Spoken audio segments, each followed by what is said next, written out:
সুপ্রিয় দর্শক, দেখতে পাচ্ছেন আমরা এই মুহূর্তে আছি হজরত বাইজিদ বোস্তামির মাজার। সেখানে আমরা এই যে পুকুরের মধ্যে দেখছেন আপনারা, এখানে দেখা যাচ্ছে কাসিম, অনেক বড় বড় কাসিম। যারা এখনো আসেন নাই, আশা করি আসবেন।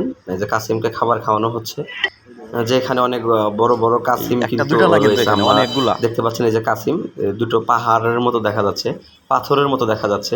এই দুটা কিন্তু আসলে পাথর নয়, দুটা হচ্ছে কাসিম। আপনারা দেখতে পাচ্ছেন এই যে এদিকে আরো অনেকগুলো আছে, এখানে আছে। আসলে আল্লাহর অপরূপ সৃষ্টি, দেখার মতো। আপনারা দেখতে পাচ্ছেন অনেক সুন্দর।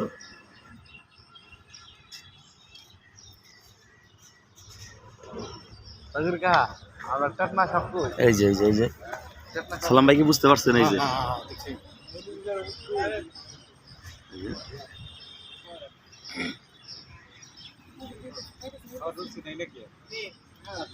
ভাই আমাদের মতো সবাই খাওয়ায় সারাদিনই।